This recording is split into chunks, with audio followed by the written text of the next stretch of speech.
Hello everyone, welcome to Study Net. ये है class 11। इससे पहले मैं 10 वीडियो लेके आ चुका हूँ वोकेबलरी की। अगर आपने देखी नहीं वो वीडियो तो जाके देख लो। ये 11वीं वीडियो है। तो चलिए शुरू करते हैं आज की वीडियो। तो आज का जो पहला वर्ड है वो है पर यूज़। पर यूज़ का मतलब होता है ध्यानपूर्वक पढ़ना या फिर अवलोकन करना। जैसे कि आप फ़ोटोज़ में भी देख सकते हैं। किसी चीज़ को हम ध्यान से पढ़ते हैं या फिर ध्यान से उसको सोचते हैं, समझते हैं, तो उसको पर यूज़ कहते हैं। ये वर्ब है। और इसको याद करने का तरीका बताता हूँ मैं आपको। इसको कैसे लिखेंगे अपन? प्री यूज़, यानी यूज़ करने से पहले। हम किसी भी चीज़ को यूज़ करने से पहले क्या करते हैं? उसको हम ध्यानपूर्वक या फिर इस्तेमाल करते हैं, है ना। जैसे कि एक ऐड भी है ना, पहले इस्तेमाल करो फिर विश्वास करो, है ना। तो किसी को भी हम इस्तेमाल करने से पहले, यूज़ करने से पहले उसको हम क्या अवलोकन करते हैं, उसका समझते हैं उसको। ठीक है। तो ऐसे आप याद कर सकते हैं पर यूज़ को, कि उसका मतलब होता है किसी चीज़ को ध्यानपूर्वक पढ़ना, समझना। ठीक है। और इसका मैंने कुछ इसके एग्जाम्पल भी लेके आया हूँ। देखिए, she perused the contract before signing it to ensure there were no hidden clauses। मतलब उसने जो उसका कॉन्ट्रैक्ट था उसको बहुत ध्यान से पढ़ा कि कहीं उसके अंदर कोई हिडन क्लॉसेस तो नहीं है। दूसरा है he perused the menu while waiting for his friend at the cafe। तो यानी जो जो वो वेट कर रहा था अपने दोस्तों का कैफ़े में, तो लेकिन उसने जो मेन्यू था वहाँ का उसको ध्यान से उसको पढ़ लिया उसको। ठीक है। अब इसके हम कुछ सिनोनिम्स देख लेते हैं। ठीक है। इसके सिनोनिम्स क्या हो सकते हैं उसको हम देख लेते हैं। पहला है एग्ज़ामिन। ठीक है। एग्ज़ामिन, एग्ज़ामिन बहुत ही आसान शब्द है। अगर याद करना है तो एग्ज़ाम से याद कर सकते हैं हम। एग्ज़ाम में अच्छे से पढ़ते हैं, उसका मतलब होता है एग्ज़ामिन। इंस्पेक्ट करना भी होता है, ध्यान से देखना, चीज़ों को समझना, उसी संदर्भ में इसका इस्तेमाल होता है। इंस्पेक्टर से भी याद कर सकते हैं आप, है ना। इंस्पेक्टर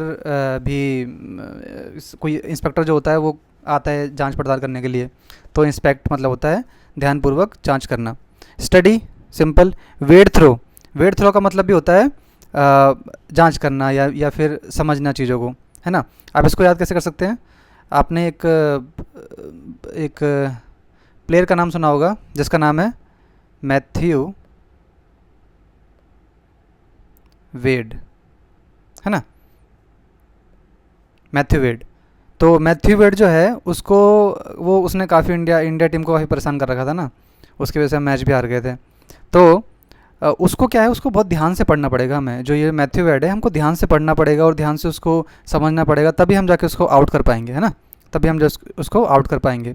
तो मैथ्यू वेड से याद कर सकते हैं आप वेड थ्रो, जिसका मतलब होता है समझना। स्क्रूटिनाइज, आपने बहुत बार सुना होगा ये वर्ड, बहुत ही सिंपल है। स्क्रूटिनाइज, है ना। स्क्रूटिनाइज मतलब चीज़ों को सही से लगाना है, सही से समझना। लुक थ्रू आसान है। लुक थ्रू मतलब ध्यान देना, समझना। रिव्यू भी आसान है। ओके, फिर वर्ड आता है प्रोब। प्रोब तो आपने बहुत ये जो प्रोब वर्ड है ये आपने न्यूज़पेपर में बहुत सुना होगा। तो जो प्रोब है इसका मतलब होता है जांच पड़ताल करना, खोजबीन करना, है ना। तो आप देख रहे हो, आपने सुना होगा कभी कोर्ट के बारे में वो प्रोब कर रहा है, या मतलब जो सीबीआई है वो प्रोब कर रहा है ना। तो जांच पड़ताल कर रहा है, खोजबीन कर रहा है वो। ठीक है। और टेंड, टेंड का मतलब भी होता है, टेंड का मतलब होता है रुझान, रुझान किसी चीज़ के प्रति, या फिर इसका मतलब कभी कभी देखभाल करना भी होता है, सेवा करना भी होता है। ठीक है। तो इसका मतलब ये होता है। टेंड को बहुत आसान है याद करना। कैसे आप याद कर सकते हैं? टेंड, टेंड को याद कीजिए आप ट्रेंड से। ट्रेंड है ना, मार्केट में कोई नया ट्रेंड चलता है। जब कोई नया ट्रेंड चलता है तो क्या होता है, लोग उसकी तरफ रुझान लेते हैं, झुकते हैं उसकी तरफ। सारा अगर कोई कपड़ा पहन रहा है, कोई नया हीरो कोई कपड़े पहन रहा है, उसका ट्रेंड बन जाता है, वैसे ही कपड़े पहनते हैं लोग। इंस्टाग्राम पे ट्रेंड चलता है, तो आप उससे याद कर सकते हैं ट्रेंड से ट्रेंड को। ठीक है। तो अपन ने अभी तक वर्ड देखे, कौन कौन से एक बार रिवाइज कर लेते हैं। पर यूज़ का मतलब क्या होता है? ध्यान से पढ़ना। प्री यूज़, हम किसी भी चीज़ को यूज़ करने से पहले हम उसको ध्यान से पढ़ते हैं, ध्यान से देखते हैं, इस्तेमाल करते हैं। फिर एग्जामिन, याद आराम से याद हो जाएगा। इंस्पेक्ट भी याद हो जाएगा इंस्पेक्टर से। स्टडी, वेड थ्रू मैथ्यू वेड से। स्क्रूटिनाइज भी बहुत आसान है, स्क्रूटिनाइज करना। स्क्रूटिनाइज अगर याद नहीं हो रहा है आपको तो आप कैसे याद कर सकते हैं? स्क्रूटिनाइज, ठीक है। आप इसको स्कूटी से याद कर सकते हैं, है ना, कि स्कूटी भी जब हम चलाना सीखते हैं तो उसको ध्यान से हमें सीखना पड़ता है, ध्यान समझना पड़ता है, ठीक है। लुक थ्रू देखना, रिव्यू आसान है, और प्रोब भी आसान है। प्रोब आपको याद करना है तो प्रोब आप याद कर सकते हैं प्रॉब्लम से, ठीक है ना। प्रॉब्लम को सुलझाने के लिए प्रोब करना पड़ता है, यानी खोजबीन करनी पड़ती है, ठीक है, आसान है। फिर हम कुछ इसके इडियम देख लेते हैं, जैसे कि ऑल ईयर्स मतलब अपने सारे कान लगा दो, आपके जो सारे कान हैं वो मेरी तरफ लगा दो, यानी ध्यान सुनो। Tech stocks of the situation, ठीक है। अब मान लीजिए कभी कभी क्या होता है, ऐसे समझिए आप इस चीज़ को, मान लीजिए आपका कोई बिजनेस है, ठीक है, उसमें उसमें आपके गोडाउन में बहुत सारा सामान लिख रखा हुआ है। तो tech stocks of the situation मतलब कि मान लीजिए स्टॉक कितना बचा है, देखो भाई कितना स्टॉक बचा है, तो यानी समझना कि स्टॉक कितना बचा हुआ है, इस चीज़ को समझना। कीप एन आई ऑन, यानी बहुत अपनी आँख को ध्यान से मेरी तरफ लगाओ भाई, तो ध्यान दो। Keep an whether I on same है, यानी वेदर के ऊपर ध्यान लगाओ आप। और इसको याद करना बहुत आसान होता है क्योंकि इसके अंदर बहुत सारे वर्ड होते हैं, आप अपने आप भी बना के इसको याद कर सकते हैं आसानी से। फिर इसके कुछ हम एंटोनिम देख लेते हैं, यानी इसके विपरीत विपरीत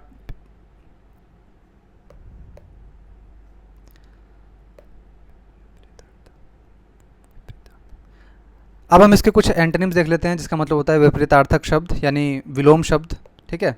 पहला है नेग्लेक्ट, जो कि आसान है। ओवरलुक करना भी आसान होता है। ओवरलुक मतलब किसी को नज़रअंदाज कर देना, है ना, किसी को ध्यान न देना। पुट असाइड भी आसान है। पुट असाइड मतलब मान लीजिए ये गिलास रखा है, ये भी गिलास रखा है, इसको साइड में कर दो, यानी इसको नज़रअंदाज कर दो, है ना। फिर आगे आपका कॉन्डेन, फिर आगे आपका कॉन्डोन। कॉन्डोन का मतलब ये होता है ध्यान ना देना, किसी को ध्यान ना देना, नज़रअंदाज कर देना, उसका मतलब होता है कॉन्डोन। एक वर्ड और होता है, आपने वर्ड सुना होगा ये,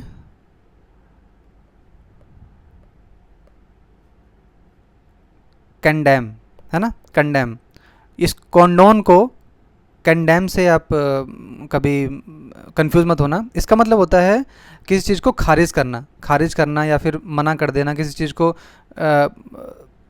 गलत ठहरा देना। कि मैं तो फॉर एग्जांपल आपने कभी कभी सुना होगा, कभी कभी रिपोर्टर किसी नेता के पास आते हैं और बोलते हैं कि भाई दूसरी पार्टी ने ऐसा बोला है, क्या आप इस बात को मानते हैं? तो वो क्या बोलेगा कि मैं इस बात को कंडेन करता हूँ, मैं इस बात को बिल्कुल खंडित करता हूँ, मैं नहीं मानता इस बात को। तो उसका मतलब होता है कंडेन करना। लेकिन जो कॉन्डोन है उसका मतलब होता है नज़रअंदाज करना, ठीक है। आशा करता हूँ आपको ये समझ में आ गया होगा। अब नेक्स्ट वर्ड की तरफ बढ़ते हैं। तो डिसरिगार्ड आसान है। देखिए रिगार्ड का मतलब क्या होता है, पहली बात तो रिगार्ड के बहुत सारे मतलब होते हैं। एक मतलब ये होता है किसी को आदर देना, सम्मान देना, ठीक है, वो मतलब भी होता है रिगार्ड का मतलब। आप डिसरिगार्ड कर रहे हो, आपको डिसरिगार्ड आप मान लीजिए आप किसी को कर रहे हैं, तो मतलब आप उसको आदर नहीं दे रहे हैं, यानी उसको नज़रअंदाज कर रहे हैं, उसको छोटा कर रहे हैं आप। फिर आते हैं दूसरे वर्ड पे, इग्नोर आसान है। नेग्लिजेंस भी आसान है। फोर और आपने शेक लिए, मतलब जो शेक पीने वाले, चॉकलेट शेक, ठीक है। मान लीजिए आपके 5 दोस्त हैं, लेकिन आपने 4 ही शेक लिए, ठीक है, तो यानी एक को भूल गए आप, ठीक है, एक को भूल गए आप, एक को आपने नज़रअंदाज कर दिया, ठीक है। ऐसे भी आप याद कर सकते हैं इसको। अब हम बढ़ते हैं एंटोनिम्स के कुछ ईडियम्स की तरफ, जो नज़रअंदाज करने के कुछ ईडियम देखते हैं हम।